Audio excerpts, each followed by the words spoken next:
अदब नाजरीन, मैं सन्नम एजाज और आप देख रहे ग्राउंड रिपोर्ट। हालात और वाक़ात पर हमारी पहली नज़र। शुरुआत आज के दिन से, तारीख़ आज की और आज की दिन की तारीख़ पर रियासत जम्मू कश्मीर में सरकारी सतह पर तकारीब हुई और श्रीनगर के SKICC में भी आज के दिन के हवाले से तकरीब हुई, जहाँ रियासत के LG मनोज सिन्हा मेहमान खसूसी के बतौर मौजूद थे। और आज की इस तकरीब के दौरान मनोज सिन्हा ने अपनी तकरीर में जम्मू कश्मीर के हालात से लेकर आर पार के मामला पर भी नजर रखी और पार के मामलात और आज के दिन के हवाले से अपनी तकारीर में फौज, पुलिस और दूसरे इदारों की तारीफें भी की और आने वाले दिनों के हवाले से भी खुलासा किया। ताहम आज की तकरीब के दौरान उन्होंने पार के साथ रिश्तों पर भी खुल के बात करते हुए बताया कि पार के जो रिश्ते बनाए कुछ लोगों ने बना रखे हैं, उन पर भी कड़ी आंच आ सकती है। श्रीनगर के SKICC में तकरीब और रियासती LG मनोज सिन्हा की इस तकरीब में आज की तकरीब।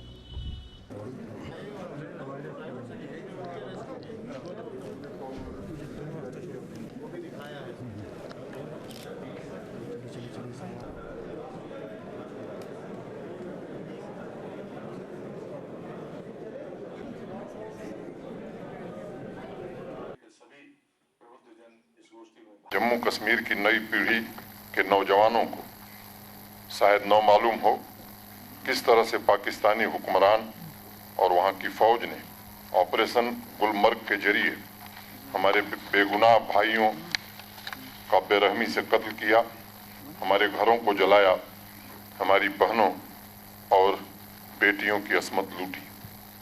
इसलिए जम्मू कश्मीर के इतिहास में पहली बार हम अपनी नई और पुरानी पीढ़ी को इस सिंपोजियम और एग्जीबिशन के जरिए यह याद दिलाना चाहते हैं कि सर्वधर्म संभाव, बेपनाह मोहब्बत, सूफीज़म की इस मिट्टी को पाकिस्तानी फौज के आकाओं मोहम्मद अली जिन्ना और उसके लश्कर ने किस तरह से 22 अक्टूबर के काले दिन को मासूमों के खूनों से रंग दिया था और सदियों से एक धागे में बंधे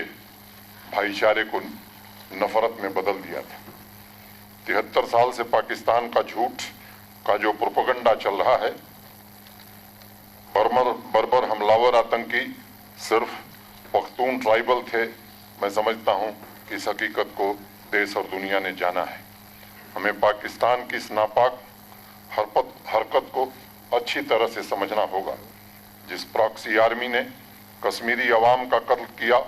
उसमें पाकिस्तानी हुकूमत और पाकिस्तानी फौज के लोग शामिल थे। मैंने उन दस्तावेजों को पढ़ा है जिसमें लिखा है कि हर ट्राइबल लश्कर की कमान पाकिस्तानी फौज के अफसर कर रहे थे। विश्व में आतंक के सबसे बड़े रहनुमा हमारे पड़ोसी मुल्क ने सिर्फ 1999 के कारगिल आक्रमण में ही झूठ नहीं बोला था, 73 साल पहले भी बोला था।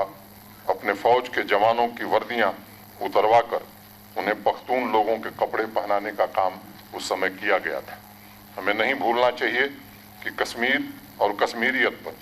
22 अक्टूबर को जो घाव दिए गए थे, उसके पीछे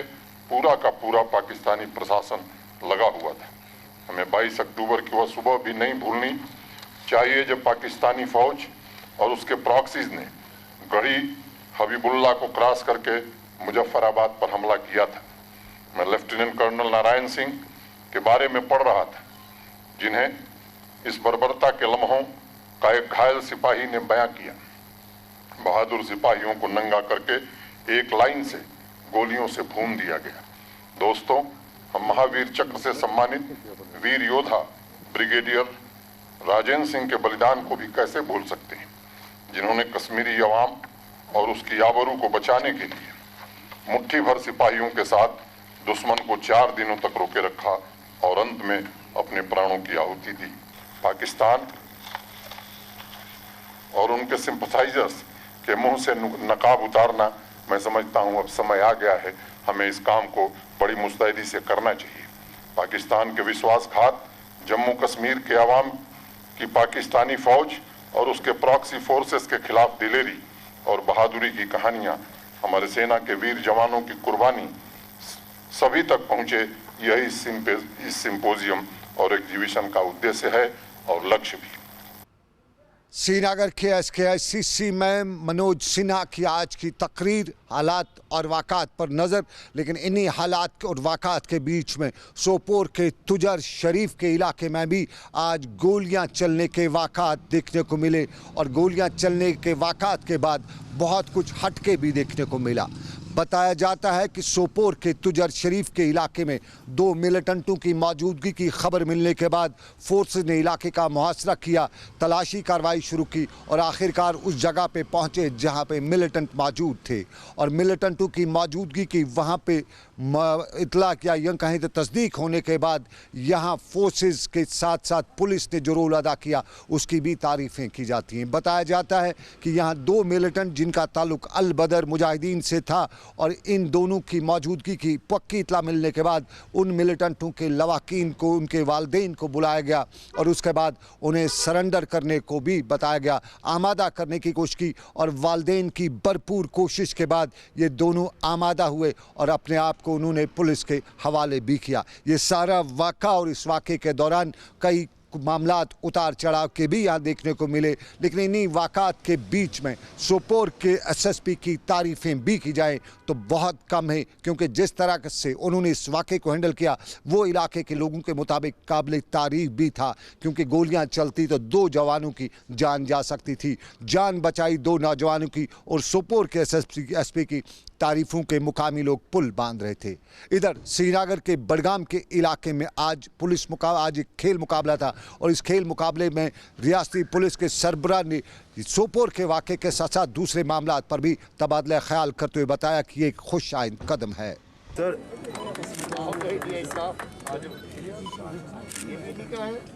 प्लेटफॉर्म पहले भी हमें सर ने कहा था कि ये टीम भरपूर हौसला अफजाई कीजिए इस टूर्नामेंट से बेहतरीन खिलाड़ी इम्तियाज का, जिसने अपने को बहुत लुत्फअंदोज किया, हासिल किया खूबसूरत ट्रॉफी आज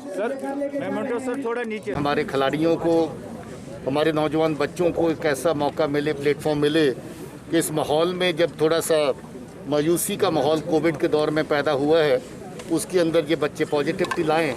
और सबके सब बच्चे पार्टिसिपेट करें और बाकी लोगों को देखने का मौका मिले कि जहाँ पर एक अच्छी इवेंट ऑर्गेनाइज हुई है। इसके साथ ही इसका एक और मकसद ये था कि जो अमन का माहौल सबकी कोशिशों की वजह से जहाँ पर पैदा हो रहा है, उस अमन के माहौल को और मजबूत करें और मुझे उम्मीद है कि उस दिशा में भी ये एक पॉजिटिव कदम था। हमारी कोशिश है कि जो अपना रास्ता भटक कर के बच्चा दाएं बाएं हो गया है उसको भी वापस लौटने का मौका दें, ताकि फिर से अपने फैमिली के साथ मिल जाए और अपनी ज़िंदगी को फिर से ठीक राह पे चलाने की कोशिश करें। सिचुएशन बिल्कुल अंडर कंट्रोल है, सिक्योरिटी ग्रिड बॉर्डर के ऊपर बड़ी मजबूती से तैनात है, बावजूद इसके कि सैकड़ों कोशिशें जो हैं पाकिस्तान की तरफ से, पाकिस्तान की एजेंसियों की तरफ से की गई कि वहाँ से ज़्यादा इन्फिल्ट्रेशन करवाएं, कामयाबी बहुत कम हासिल हुई, मगर फिर भी कामयाबी कुछ हद तक उनको मिली। इन्फिल्ट्रेशन हुई मगर पिछले साल के मुकाबले में काफ़ी कम हुई। इसके साथ साथ और एक जो इनका सिलसिला नया है सीज़ फायर वायलेशंस का पाकिस्तान की तरफ से,